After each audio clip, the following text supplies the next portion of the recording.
Yes, ladies and gentlemen, welcome back to the premiere, the top tier, the top echelon, if you will, of all wrestling video pod slash anything cast, featuring the one, the only, the wrestling encyclopedia, Vincent Kennedy Bucci. Yes. YouTube, acknowledge me.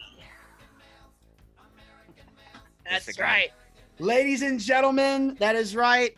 Once again, the champ is here with a score of 8-5. 8-5. That's right. Not by 1 point, not some tie where I keep the belt. A decisive victory on the grandest stage of them all. And not only am I celebrating this victory, I'm debuting my new prediction belt because after all the BS that went down at WrestleMania, even though I'm here with the Wens because we're boys and we cool and I love talking wrestling with him, the Booch is all elite. Wow. Okay, Yeah. You've just switched promotions on us. Great. Pretty much. I mean, should I go ahead and change the background right now? Should I go? No. Go ahead. Keep your background. It's your show. You know, I'm still gonna do that, but I'm just saying, I'm still gonna watch WrestleMania Backlash, but I'm just making it clear for the fans. I do this for the fans. This is not a Vinny Bucci is excited this Sunday. It is Vinny is excited to keep his belt and hang out with the Wens and entertain the fans. All right. Well, there you have it. Hey, don't get too comfortable with that belt, Boots, because I have a feeling it's going to be headed over to Canton, Georgia very, very soon. After this Sunday, ladies and gentlemen, what's behind us is behind us. WrestleMania 38. Let's do a quick recap, Booch. We had some picks. We can go through them really quick. Queen Zelina and Carmella took on Sasha Banks and Naomi. I picked Rhea Ripley and Liv Morgan to win this match as they faced Queen and Carmella. And also Natalya and Shayna Baszler. Booch, the results of the match, if you will.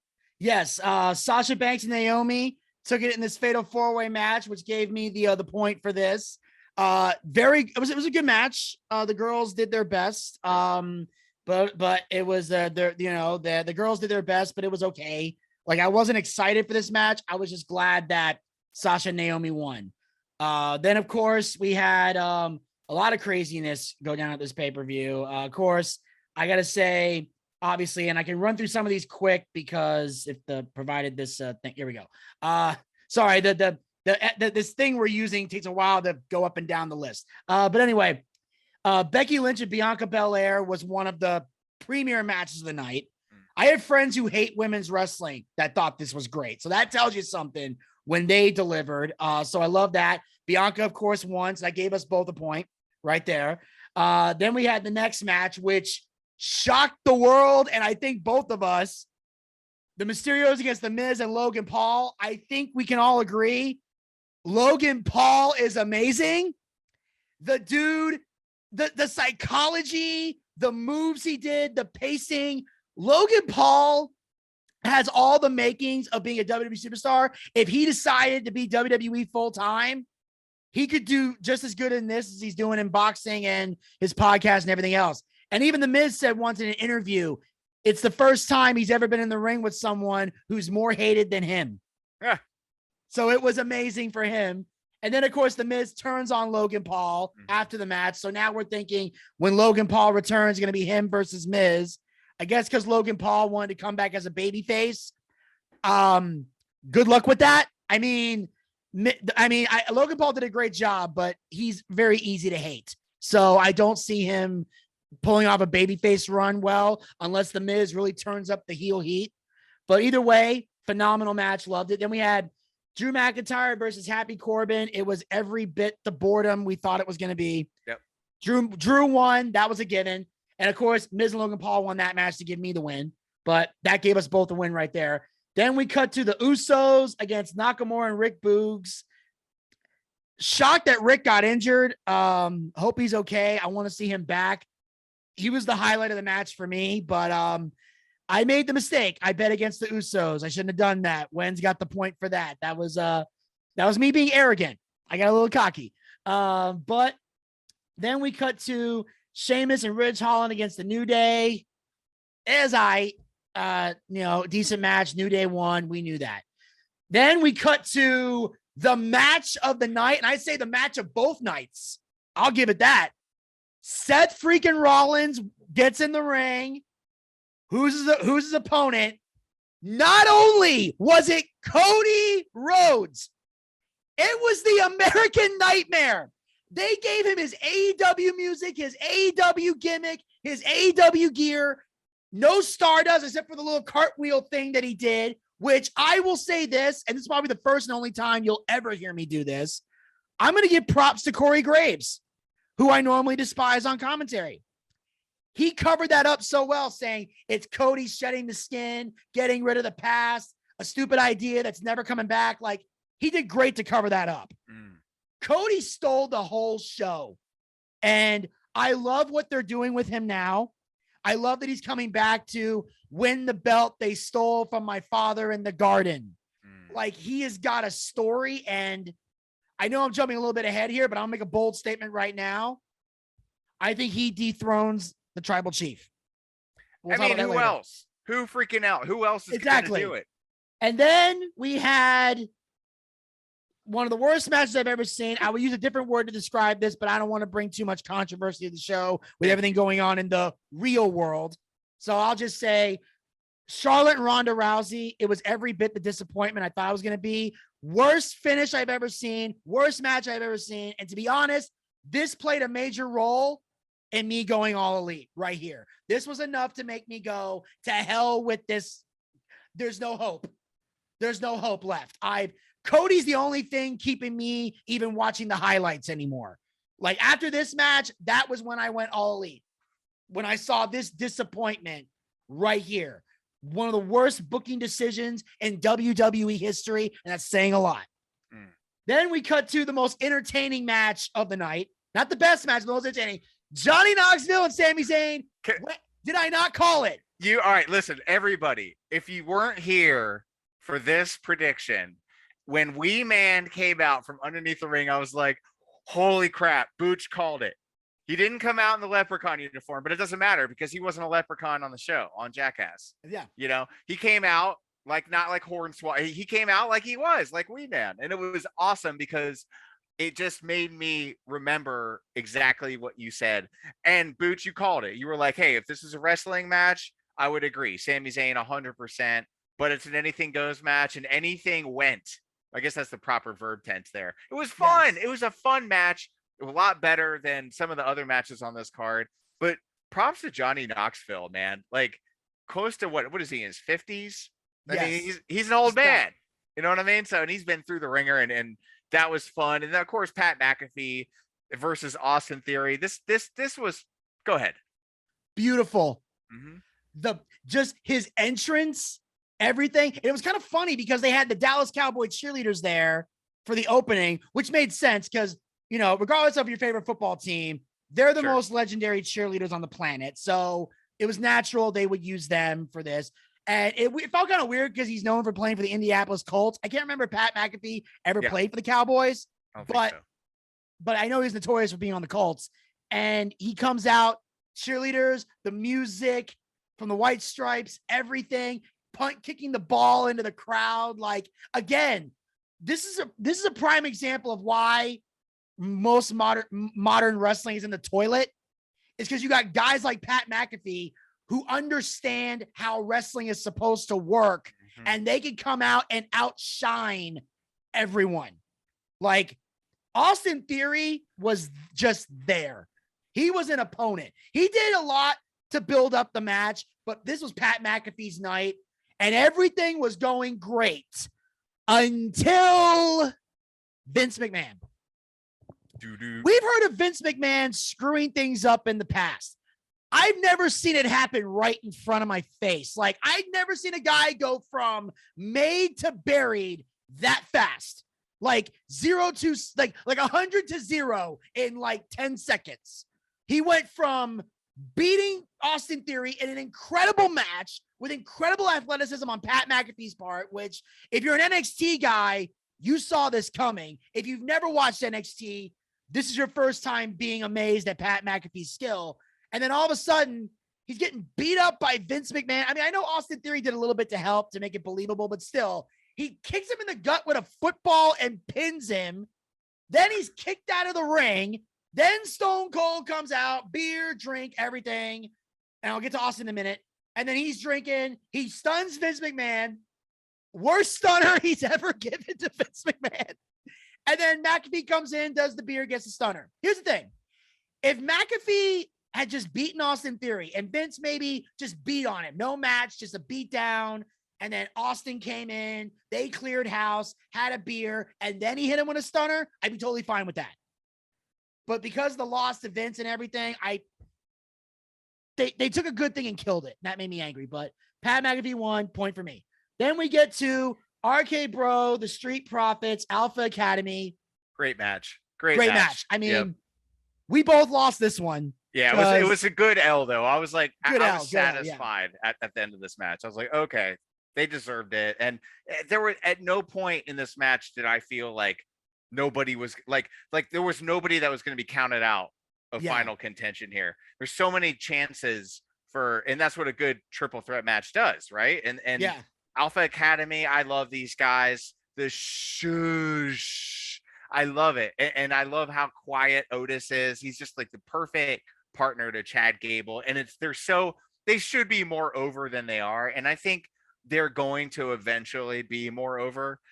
What I'd love to see is somebody else join the Alpha Academy. I could see maybe Almost Superhero, Nikki ASH, joining on the female side. Like, you got to make the Academy co-ed. Like the co-ed Alpha Academy. So he could be like, they could pull the alpha, beta, like the betas are the one in training. Like, you're officially alpha now when you go through the academy. Like there's so many things they could do with this. And I just hope they don't squander it and let it die. Yeah. If Jason Jordan ever got medically cleared, he can come back. Because remember, him and Chad were a tag team. That's right. He'd be perfect for this. Yeah. And, of course, they'd have to re-explain the Kurt Angle son thing, but not go back to it. But still, I forgot about that. That was a terrible story. Well, that's what buried him ultimately. That and the neck injury. But anyway, other than that, great match. Then we get to Edge and AJ Styles. That didn't disappoint. No. So many great moments in that. Again, at any point you thought he has it. No, he doesn't. Edge has it. No, he doesn't. Here comes AJ again. Edge still has it, man. And I can't wait to get to our picks for WrestleMania Backlash. And this one might shock you folks. Yeah, I'm amazed. Damian Priest shows up. Now they're in this Judgment Day faction, which is kind of cool. Mm-hmm. It's basically the House of Black done right. Right. For any AEW fans out there, you know what I mean? Okay. But of course, Wen's got the point for this because Edge won the match. Then we got Bobby Lashley versus Omos. Lashley won. We knew he would, and it was decent. I mean, it was decent. I don't hate it, but it wasn't worth talk. It wasn't like anything memorable really happened except Bobby Lashley winning. And then before we get to the main event, we got to talk about this: the KO show. Kevin Owens, Stone Cold in the ring. It main evented WrestleMania Night 1, which normally would piss me off, but as far as I'm concerned, it deserved the main event because this was way more entertaining than the horrible SmackDown women's title match. So then Austin gets in the ring and we find out he challenged him to a no holds barred match. And here's the best part. It was a match. It wasn't like Austin stomped him in the corner. Austin took bumps in this match, like on the floor, suplexes. He's doing actual moves. He was moving it was a wrestling match with occasional weapons and outside the ring fighting and a few things with the four-wheeler and everything else. Sure. It was great. And then KO hits a stunner. Austin kicks out. Austin eventually hits his stunner. 1, 2, 3. Stone Cold wins and gets his final farewell match in Dallas, Texas, which this is probably the last match he's ever going to do. And Austin went out with a bang. Yeah, it was a great match. And I was not disappointed. I mean, I think we both kind of knew it was going to happen. But again, Stone Cold still got it, man. Yes. And it's always good to see him in the ring and outside the ring. Booch, let's quickly graze over this final match of winner take all unification. Yeah, winner take all, but everybody else loses here. And Booch, this is a problem This is a big problem, and you've cited it over and over again. What do we do? What do we do? Like, at what point is WWE gonna read the room and stop with this Roman Reigns head of the table? I'm the tribal chief. I'm the all like you got a guy called the Almighty who's not even in a main event match. That's messed up. Bobby Lashley, in my opinion, is one of the people that I think if you wanted to brand apart for blue and red, forget it, all that out the window. I think you have a real opportunity here to, and I know they're trying to build up Omos here as we get to Backlash. But I would like to see Bobby Lashley versus Roman Reigns soon. I mean, I don't think we've seen it to my knowledge. I don't know if he's on the list. I don't think so. And if we have, it was a one-time affair, and it wasn't even something that was great or so terrible that we'd remember it either. And there are some fans that are actually okay with this because, again, they're like, well, and this is the argument I've said before. It's like, well, if Brock won, he would just sit at home with the title. But again, I asked the question, what is the point in having your champion on TV every week if he's got nobody else to face? Once you've beaten everybody that's credible, you've run out of people. And that's the issue. I'm not even mad at Roman Reigns. He's doing great with his gimmick. I love the tribal chief. I love the head of the table. I love the acknowledge me. I love this gimmick. And Roman had a great run with the title and was doing fantastic. The problem is they have not built anybody else up to be a credible threat. Like, for example, they were going into WrestleMania Backlash. I thought it was going to be Roman Reigns versus Nakamura the way he came out that night. And some people were going, is it really going to be Nakamura? I'm like, why not? He's beating everybody else. Just have him stomp over Nakamura while you build other people. And at this point, you might as well bring in your mid-card people that you're never going to push, have them get a title shot, have Roman beat them too while you build somebody up to be a credible threat. Because he's run through everybody. So you're basically just reshuffling the deck. Yeah. And that gets boring. And really, it's got to come to a head here. I mean, this zit is just like, is on the end of the nose of WWE. And the clearasil is Cody Rhodes. I mean, he has to be the savior here. And I know that they're working toward Hell in a Cell, and then we're working down or beyond Mania now. But listen, this thing has got to come to a conclusion soon. And one can only hope that we're going to be in a better position after Sunday night. Booch, what say you? Let's talk a little bit about WrestleMania Backlash. It's coming up. The research team here in Wens World, crack research team, uncovered that this WrestleMania Backlash, my friends, was initially started in 1999, so 23 years ago in Providence, Rhode Island. So it comes back full circle here. 23 years ago, it all started. And this is going to be probably one that we're not super excited about. Like Booch said at the very beginning, it's like, yeah, there are some matches that are going to be fun, some that are okay. I'm not like super excited. And one of the reasons, Booch, I'm not excited, you talked about not having a credible opponent for the champion. There's no belt on the line for the champion. We're looking at a tag team match here for Roman Reigns. And it's this build up with Drew McIntyre, and it's a bunch of bull crap. Because again, this giant sword. Oh, what are you gonna do? You're gonna stab Roman Reigns with a sword? Okay. Exactly. Okay. The sword's getting dumb now. It's stupid.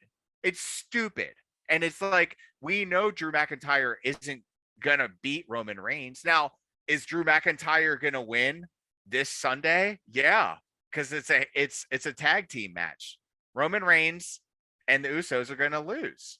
And that's what they have to do. They have to make him human again. He can't win Sunday, Booch. They can't allow the Usos and Roman Reigns to win this match. I mean, it's really as simple as that. So let's just skip ahead since it's trending right now, Booch. My pick for Sunday in the 6-man tag team match is not the Bloodline. It's Drew McIntyre and RK Bro. All right. Here's my problem. Going in to WrestleMania Backlash, there was one match and only one match that I was excited to see, that I was amped up, that was going to have my undivided attention, and I was going to make sure I had all my cigarette smoking and bathroom breaks out of my system before it aired.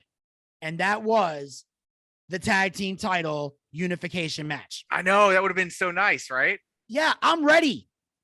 It's time. You look at the Raw tag team division. There's nobody. It's the same three people. SmackDown, same thing. It's benefiting no one. Again, the Usos and RK Bro, they're just standing around fighting the same guys. You might as well have one tag team champion that can go back and forth and have different teams face each other. And I think it's time for the Usos to unify those belts. And then Randy Orton goes heel, RKO's that retard standing next to him, and they finally have a feud. I think there was your mic is broken. You inadvertently called RK Bro retarded. No, I called Riddle, not RK Bro, Riddle. I called Riddle. Riddle, you called him on the phone? Like you called him? I called him on the phone and said, stop cutting promos like a 12-year-old and respect the people in the back for once. That's what I told him. Okay, I'm bored to tears of this. I mean, Randy Orton's having fun. Good for him. But I'm sick of it. I'm ready for this to end. And I was ready for the Usos to stand tall in the bloodline. And then hopefully we can unify the women's belt soon, which I saw an interview recently. Charlotte said, I would be honored to unify the belts. Of course you would, because they'd hand that to you like they hand you everything else. Well, no. They don't hand it to her. She earns it. And then they hand it to her after she earns it. I think that's what you mean. Oh, yeah, that's exactly what I mean. Let's go with that. But anyway, here's the thing. I want to agree with Wenz. I want to completely, and Wenz is probably right. But I make this mistake too many times. I can't.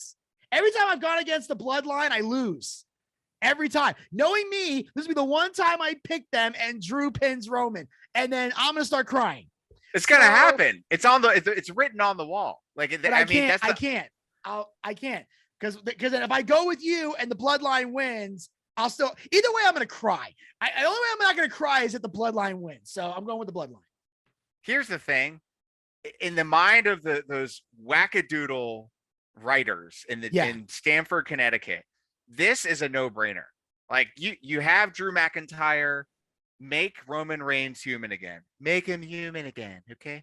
Because the problem here is that as long as if he wins matches like this goes back, and this is a crappy example, but it's the first one that came to my mind. So deal with it, people, okay? This is like a Johnny Knoxville, Sami Zayn situation, right? And hear me out in this regard, is that, okay, it's okay that Sami Zayn loses that match because we all know that if things were different, like Sami Zayn wouldn't lose that match. So in this instance, Drew McIntyre is Sami Zayn. Like, yeah, Roman Reigns needs the Usos' help. Drew McIntyre will get a win this Sunday over Roman Reigns to help to make us believe that he has a legitimate chance at the next paper steal. And that's it. And he's going to lose. And then they're going to try and find they're going to re-earth some nonsense, or they get smart, ride this thing out with Seth Rollins and Cody Rhodes. Then, I think you could pull the trigger as late as SummerSlam, hopefully before. But you have Cody Rhodes take it from Roman Reigns, and we're done with this tribal chief bullcrap. I'm so sick of it. And Booch, they had their chance to involve The Rock.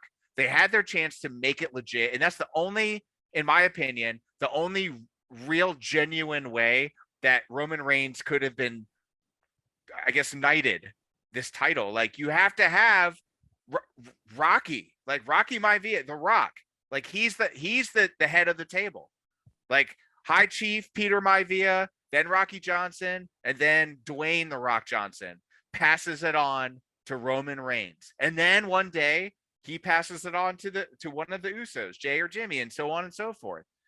It's like a squandered opportunity. Why not have him on there? Why not make it a thing?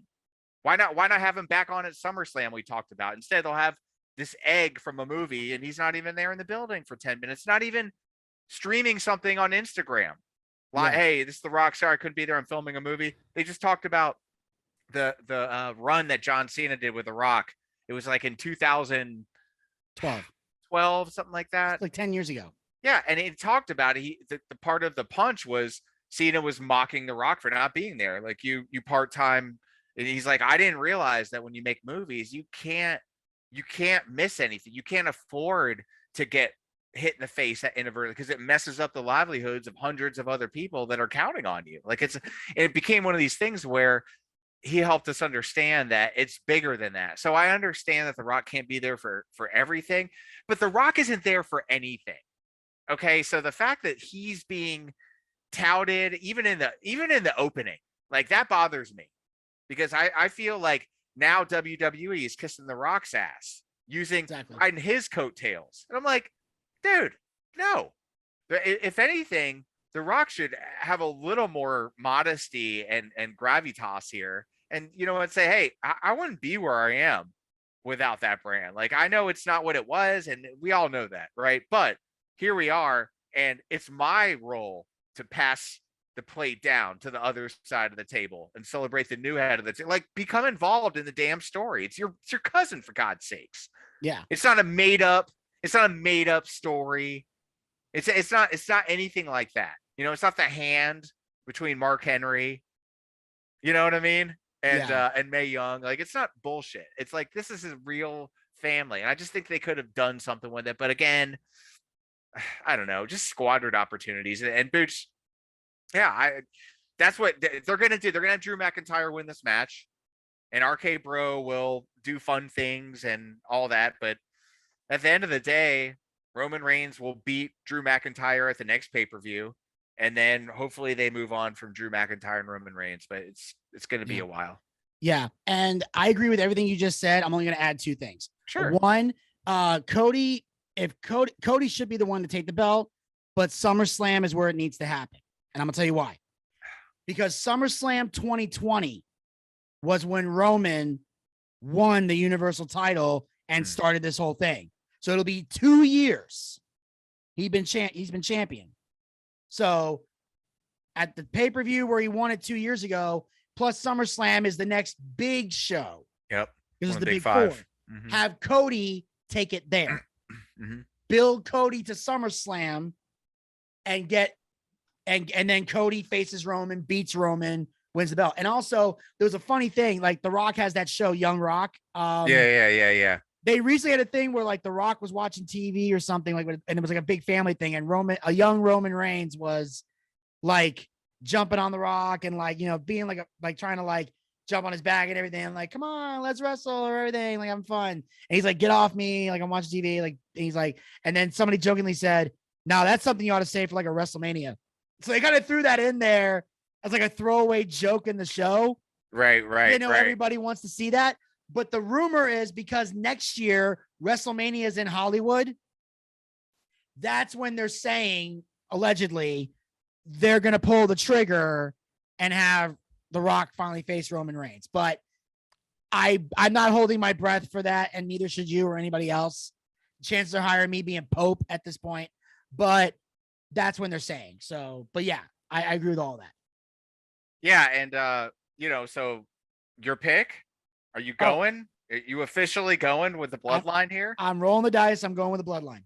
All right, let's keep it moving. Since you're on feeling some kind of way, Boosh, let's talk about the real champion in the room here, and that's Charlotte Flair as she takes on Ronda Rousey in an I Quit match for the SmackDown Women's Championship. Booch, is everything all right? You look perturbed, irritated. You want to talk about it? I'm very irritated. Words cannot describe how irritated I am. Like, I didn't want to see it the first time. I don't want to see it the second time. Okay, look, this is an I Quit match. Okay, now the only saving grace that Ronda Rousey has from that nightmare, because again, I don't want to use the other word I want to use because of controversy out in the real world, but this horrible nightmare of a match was the fact that she got distracted The ref got distracted. There was a big boot and a pin. Worst finish ever, but at least Ronda didn't tap.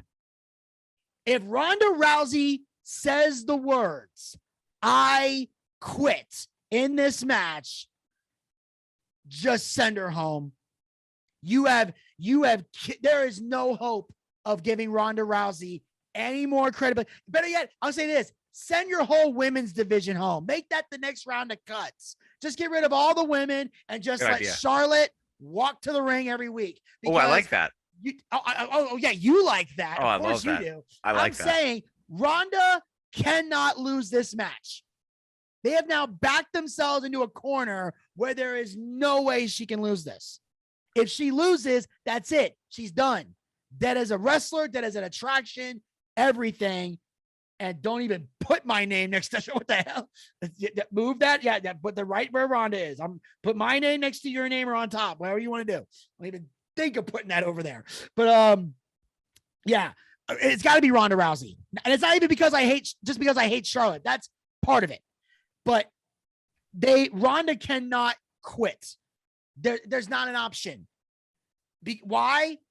Because unlike Charlotte Flair, Ronda is a credible fighter.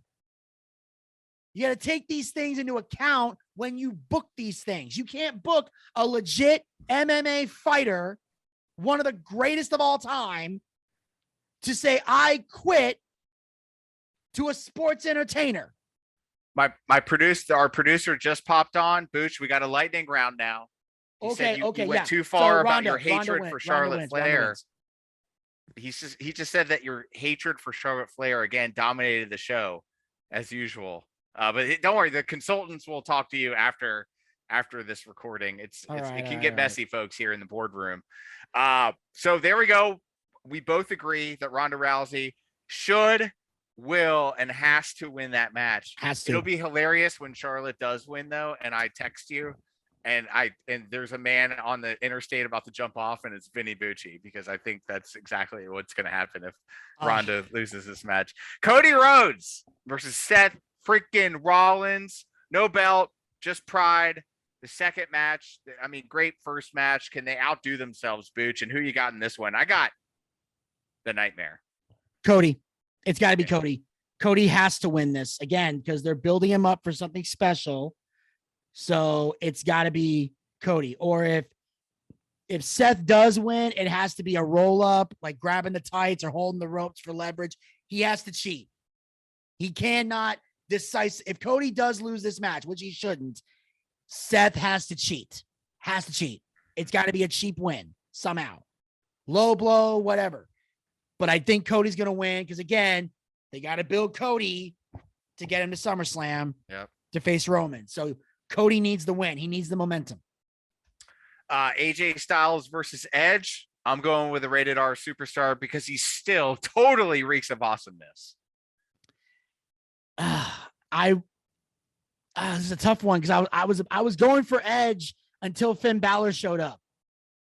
Now that him and AJ Styles are kind of reforming the club a little bit, because a lot of people, some people forget Finn Balor was the man who formed the Bullet Club in the first place, that AJ later led and everybody else is a part of. But so now, okay, it's a lightning round. I'm gonna roll the dice. AJ, I'm gonna say AJ again. Wow. I hate myself in the morning, but I'm gonna say AJ. All right, here's that. Let me go ahead and move that on over there. Happy Corbin taking on Madcap Moss. This is the bathroom / smoke break, whatever you are into. I'm going to go with Happy Corbin in this match. What about you, Booch? I don't know. I mean, I want to say Happy Corbin, but I felt like, I don't know, maybe with Madcap Moss, I don't know if they're going to do anything with him. I mean, because you said Happy Corbin turn on him. So they got to give him some kind of babyface move. Otherwise, you can't have somebody turn on you and then they beat you. Then that's it. So Happy Corbin, Madcap Moss needs to get his revenge. The babyface needs to overcome. So I'll go with Madcap. And last, but certainly not least, the almighty Bobby Lashley taking on Omos with MVP in his corner. I'm sure MVP will be yelling crazy things at Bobby Lashley, saying he wouldn't be where he is for that MVP. But Booch, what's your gut on this one? I'm going to go with the Almighty. Yeah. I'm gonna say this. Bobby Lashley has gotten so much better on the mic since being part of the Hurt Business. I understand now why they put MVP with Omos, because Omos is not a promo. MVP is, and it's like he needs it more than Lashley does. And I feel like with MVP in his corner, I think they got something invested in him, because they didn't have anything invested in Omos. They wouldn't give him a mic. They wouldn't give him a mouthpiece. They would just let him do so whatever. So I'll say Omos for the sake of this match. Since Bobby won last time, I think Omos is going to get it this time, and there'll be a rubber match later.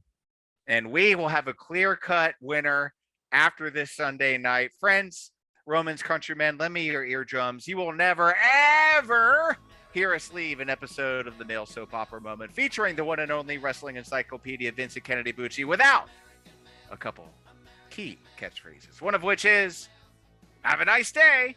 The other is bang, bang.